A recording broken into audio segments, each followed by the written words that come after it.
O Everson, Pedro é muito mais efetivo que o poderoso Gabi. Pedro tem habilidade, tem corpo, sabe fazer a tabela, além de ter bom espaço. É um atacante bem mais completo e efetivo que o Gabriel. É outra característica, e de fato, hoje acho que ele jogou bem o Pedro. Acho que ele acrescentou, acho que o Gabriel hoje reserva, perdeu a posição. Isso claramente.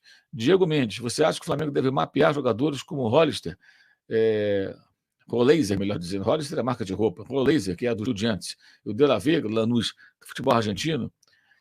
Deveria, né? Esses jogadores já são mais ou menos conhecidos, né? Não serão tão baratos para não tentar contratar. O Roleiser é novo, o Lavia também, então pode ser. Mas, enfim, o Flamengo é muito pouco criativo no mercado, eu acho. João Marcos, Cebolinha e Vitor Hugo não dá mais. Peraí, não é assim também. O Vitor Hugo é um jovem, pô. Peraí, tá começando. Não acho que não dá mais descartar o jogador. Não é assim. Sandro Júnior, Flamengo de 23, joga igual o time de Pepe Guardiola, joga bom ao Ibis de Pernambuco. Sandro Júnior radical aqui, valeu, Sandro. Um abraço, obrigado pela sua mensagem. Também com a gente aqui o Pedro Knupp, Bruno Henrique maior que o Botafogo, é só comparar, diz ele. O Thiago, Cebolinha correu para o lado diante do gol vazio e deu uma assistência para o adversário no final do jogo. O que acontece com ele? Eu acho que falta confiança também, né? Ele jogava mais nos tempos do Vitor Pereira, teve até bons jogos também com o Dorival no passado. Ele perdeu muito espaço, mas ele perdeu espaço, não é culpa só do Sampaoli, não. O lado dele, a concorrência aumentou na gestão do Sampaoli, porque o Bruno Henrique voltou, gente. Então ele não tem sequência, ele não joga partidas quase, ele entra pouco e acaba rendendo muito pouco. Parece um jogador meio ansioso, querendo resolver, e não dá certo. Eu vejo dessa maneira. Também com a gente aqui o Rafael André. São Paulo errou tirar o Bruno Henrique e colocar o Cebolinha, que não acrescentou nada. É o que eu falei há pouco, Rafael. A única explicação que eu encontro é o Bruno Henrique ter sinalizado que estava cansado, queria sair. Se isso não aconteceu, na coletiva ele não falou sobre isso, né? O Valmer Tavares deu cheque em branco para o Bruno Henrique renovar. Vai renovar com toda certeza. O Valdir Gleis, membro do canal, pergunta, por exemplo, o retorno do Luiz Araújo, que Cebolinha não dá. A previsão é coisa de 5 semanas, 4 semanas. Vai depender da recuperação dele, mas dificilmente joga a final da Copa do Brasil. É mais provável que só possa jogar, talvez só em outubro, finalzinho do mês, outubro. Carlos Eduardo, não importa o técnico, não entendo como o Cebolinha não consegue justificar seu futebol para estar no Flamengo. Muita gente falando do Cebolinha. Raoni Aguiar, falo isso do Bruno Henrique, imagine ele com boa formação, diz ele. Leonardo Claudino, Bruno Henrique histórico, Gerson, Ayrton Lucas mal. O Gerson mal, o Ayrton Lucas acho que não. Ele tem que entender também a função do jogador em campo. O Ayrton jogou uma função que ele não tem liberdade para avançar o tempo todo. O pessoal espera o Ayrton fazendo aquelas jogadas ofensivas dos tempos do Vitor Pereira. Ele fica mais contido que o Sampaoli, porque o Sampaoli abre o corredor direito ali para o Wesley e segura o lateral esquerdo. Seja o Felipe Luiz, seja o Ayrton Lucas. Então acho que isso também tem que ser considerado na análise do desempenho desse jogador.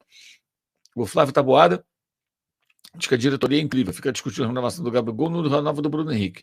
Eles são uma piada. Bruno Henrique não faz parte da patota e hoje é ele mais 10. Nem o Arrasca se entrega como ele. Claro que não, não tem nem comparação. O Bruno Henrique é 10, diz ele aqui. O Benemal Júnior, membro do canal. Bruno Henrique monstro, Pulgar excelente, Pedro muito bom, a patroa berrando na sala a cada jogada. Que seja o jogo da arrancada como 2009. Parabéns pelo trabalho, obrigado, Beneval. Um abraço a todos aí. Ela é pé quente, né? Hoje acho que não foi no jogo, mas deu certo, torceu para o Flamengo.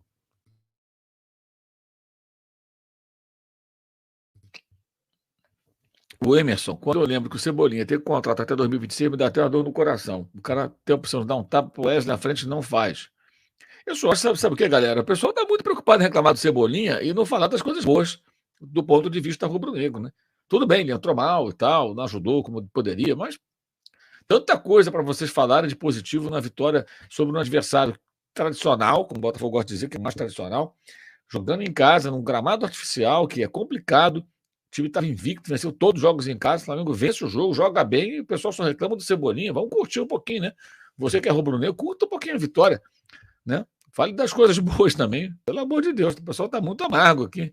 Vou te contar. Fábio André, membro do canal. Como o Everton Ribeiro entrou em outro ritmo, cansado e sem sal. Assim como o Cebolinha, desconectado, errando as jogadas. Eu não acho, não, Fábio. Acho que ele entrou mais para reter a bola, segurar um pouco mais a bola, cadenciar mais o jogo. Ele entra com uma função diferente. E acho que ele até cumpriu ali o seu papel em alguma jogada. Teve só um erro para mim, o Everton. Foi uma jogada dentro da área, que ele abriu para o Wesley e deu mais nos pés do Marçal, se não me engano, do que do jogador do Flamengo. Ele poderia ter girado para bater para o gol. Acho que tinha que ter girado e batido para o gol, com a direita, com a esquerda, do jeito que fosse, pro lado que fosse possível girar. Ele estava de costas, aí ele rolou curto ali. Se ele vê, gira para o gol e pega bem um chute ali, pô, chance muito grande de marcar. Thiago, pelo valor investido, Cebolinha pode ser considerado a pior contratação da história do clube. Ele faz tudo invertido, é o contrário. Eu acho que ele já teve bons momentos no ano passado e no começo desse ano. Ele chegou a ser o líder de assistências do time. Vamos ver se vai ser só uma fase, né? Que ele possa se recuperar. Não acho que tem que descartar o jogador dessa maneira. Até porque ele já jogou bem em outros momentos, inclusive na seleção brasileira e no seu clube aqui no Brasil, que foi o Grêmio. Jefferson Guerreiro, anteriormente discutimos a eficácia do chute fora da área. Dessa vez funcionou bem, principalmente pela qualidade do Bruno Henrique. Contudo, ainda creio que o Flamengo não aproveita essa arma o suficiente. Sem dúvida alguma, finaliza muito pouco de média distância, de fora da área, deveria chutar mais. Cássio Bruno Gonçalves, obrigado pela mensagem. Fica o registro. O envião já foi João Avelange, mudou de nome porque o personagem ficou ligado à corrupção. O João Avelange não tem que ser o nome de estádio nenhum, sabe, Cássio? De jeito nenhum. Eu acho que homenagear o João Avelange é um absurdo, como essas homenagens a personagens militares aí, que são nome de praça, de rua, de estádio, e o Diabo 4. Tem que tirar o nome dessa gente toda e colocar homenagem para quem merece. Já que o estádio é um estádio público, construído com o dinheiro do contribuinte, mas que está sob gestão do Botafogo, que se homenageia o Newton Santos, que foi o ídolo do Botafogo e o ídolo da seleção brasileira, e um grande cara, uma grande pessoa, um grande brasileiro, né? E um atleta como poucos. A enciclopédia, um dos maiores jogadores da história do futebol, um dos maiores do seu tempo, jogou uma carreira longa, longeva, né? O cara que caminhou Garrincha, um cara e tanto, todo mundo sempre fala muito bem, quem conheceu bem o Newton Santos, né, sempre falou muito bem dele, então acho que essa é uma homenagem muito justa a esse grande nome do futebol brasileiro. O Alessandro Longobuco com a gente, membro do canal, definitivamente o Bruno Henrique é o maior reforço do Flamengo no segundo semestre, uma lástima o golaço por cobertura ter sido um impedimento por pentelésimo, foi mesmo, né? Foi por muito pouco, né? E foi um gol sensacional. Um goleiro alto em grande fase, que é o PR. Rodrigo Matos de Oliveira com a gente também aqui, mandou mensagem, super sticker.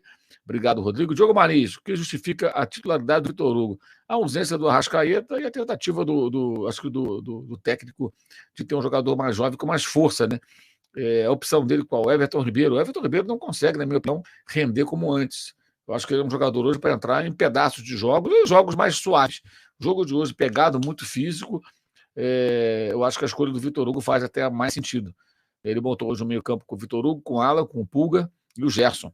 E o Bruno Henrique mais à frente com o Pedro e na lateral descendo o tempo todo ali o Wesley, quase um ponta direita. Foi mais ou menos assim a formação da equipe. O Felipe Rodrigues, será que só a diretoria não enxerga que o Flamengo precisa de um gramado decente para poder desenvolver seu futebol? Não precisa para a Premier League. Mas hoje num gramado que não é nem um gramado decente, nem indecente. É um gramado que não é gramado, é um gramado artificial. A bola não quica, é bem diferente, dá para perceber. É um gramado bem diferente. Dificulta muito o adversário que não está acostumado. E me parece, pelo que o pessoal comenta, até observando nos jogos do Botafogo, que ele me parece um gramado mais ralo, que a bola quica menos e tudo do que o do Atlético Paranaense e do Palmeiras. É a impressão que eu tenho assim, observando. Mas, enfim. Mas o Flamengo tem que ter um gramado, só que o Maracanã tem aquele problema. Joga o Flamengo, joga o Fluminense, não bate só parte do gramado, é muito jogo, o gramado não aguenta. O Flamengo só vai resolver isso quando tiver o estádio dele. Sabe? É isso. O estádio que dê receitas diversas, mas sem utilizar o gramado, exceto para jogos de futebol.